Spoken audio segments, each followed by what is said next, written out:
Hello साथीहरू, ल आज चाहिँ हामी बाउ छोरा मिलेर चत्त लाएर माछा मार्न आएका छौँ है। अब यहाँ खोला चाहिँ यहाँ देख्न सक्नुहुन्छ, सानो न छ।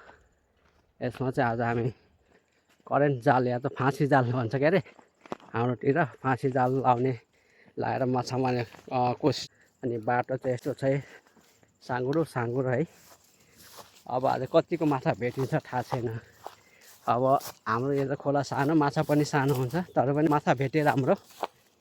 म चाहिँ नेपाल आएर पहिलोचोटि माछा मार्नलाई जाँदैछौँ है। बाउ छोरा कस्तो हुन्छ हेर्नु, भिडियो अन्तिमसम्म हेर्दै गर्नुहोस् होला है।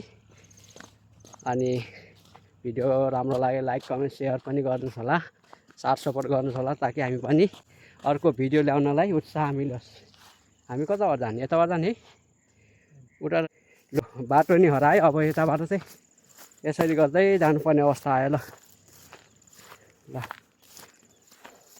यो बाटो टौटा भित्रभित्र जाने रहेछ। ल यस्तो छ। ल हामी अघि उताबाट जानुपर्ने रहेछ। यस्तो हामी त गाडी पो छौँ त आज। ल भिडियोलाई अन्तिमसम्म हेर्दै गर्नु होला है। हामी चाहिँ अब यो खोलामा अब प्रवेश गर्नेछौँ। फाइनली हामी चाहिँ खोलाको छेउमा आउँदैछौँ। अनि खोला चाहिँ यस्तो छ है, यहाँ माछा पनि सानो छ। अब कतिको भेटिन्छ है, हामी भरसक मार्ने कोसिस गर्नेछौँ। ल बगर छ नि, गाउँतिर पुरा रमाइलो टाइम पास गर्ने चाहिँ गजबको ठाउँ छ यता। ल गाइस, यहाँ चाहिँ मसिनो माछा त तन्नै रहेछ। लु हेर्नु त, ल है मसिनो माछा चाहिँ यसो। ल अब ठुल्ठुलो माछा चाहिँ कता छन् कुनि, मसिनो चाहिँ लु बुइ टन्नै रहेछ त। ल हेर्नुहोस् मसिनो माछा, ल हेर्नुहोस्, ओहो टन्नै छ त। यो चाहिँ ठुल्ठुलो भएर मार्नु पाएको भएर कति रमाइलो हुन्थ्यो होला। ल मसिनो माछा, ल हेर्नुहोस् मसिनो माछा कति धेरै। अब ठुल्ठुलो माछा चाहिँ कता छन् कुनि, छन् कि छैन, र मसिनो माछा चाहिँ टन्नै छ। ल ओहो यस्तो मसिनो माछा त। ल ओहो मसिनो माछा कति छ। ल अब चाहिँ हामी जाल खोल्ने क्रममा छौँ। हामी चाहिँ यहाँबाट सुरु गर्नेछौँ है। ल भिडियो हेर्दै गर्नु होला।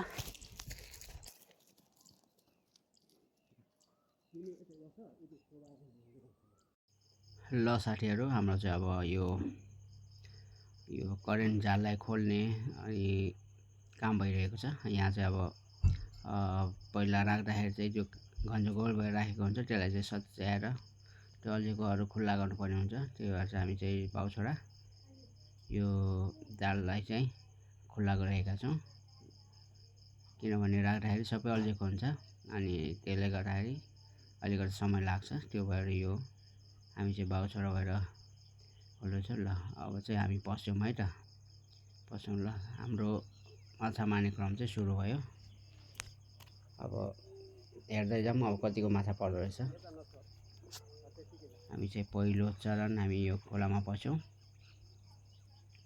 ल अब यो करेन्ट जाल चाहिँ बिस्तारै टार्नुपर्ने हुन्छ, पानीको बहावसँगै, होइन भने फेरि टाइट भयो भने चाहिँ माछा परेर पनि फुत्केर भागिने हुन्छ। त्यही भएर यसलाई चाहिँ बिस्तारै पानीको बहावसँगै तान्नुपर्ने हुन्छ। तपाईँहरू देख्न सक्नुहुन्छ बिस्तारै। ल पानीको बहावसँगै। अनि यहाँ चाहिँ अलि माछा नभएको कारण माछा छिटो नपर्ने रहेछ। अनि माछाहरू पनि मसिनो भएको कारणले गर्दा अनि नपर्ने रहेछ।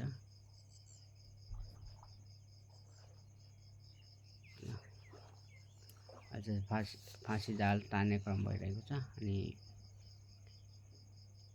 माछा चाहिँ परिरहेको छैन।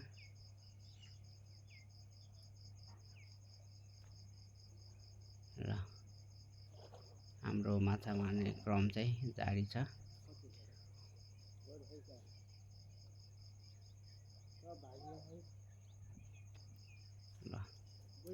अनि करेन्ट जाल चाहिँ यसरी बिस्तारै टार्नुपर्ने हुन्छ। त्यसले गर्दाखेरि अनि माछा आएको खण्डमा चाहिँ त्यो माछा पर्नेछ। जालमा चाहिँ अल्झिनुपर्छ, टाइट भयो भने चाहिँ अल्झिँदैन। ल अनि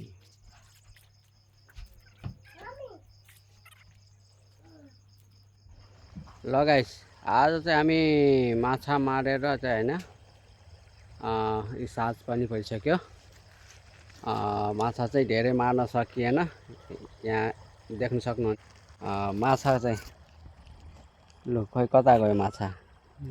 माछा चाहिँ यति थोरै मार्यौँ, योभन्दा धेरै मार्न सकिएन। एउटा कुरो अचम्म कि हाम्रो चाहिँ देश पनि सानो है, हामी नेपालीहरू पनि सानो, अनि हाम्रो नेपालमा पर्ने माछाहरू पनि सानो के अचम्म। हाम्रो नेपाल देश पनि सानो, हामी नेपालीहरू पनि सानो, अनि नेपालमा पाउने यो माछाहरू पनि सानो भयो क्या अचम्म। ल हामी चाहिँ आज ठुल्ठुलो भयो त अलि धेरै हुन्थ्यो, सानो भएर पिसमा गर्ने भने त धेरै छ है, तर त्यो यसको उसमा हेऱ्यो भने चाहिँ यति थोरै छ। अब ल आजलाई चाहिँ मार्न सकेको यति नै हो है, योभन्दा धेरै मार्न सकिएन है। त्यसै भएर आजको भिडियो चाहिँ यति नै छ। ल।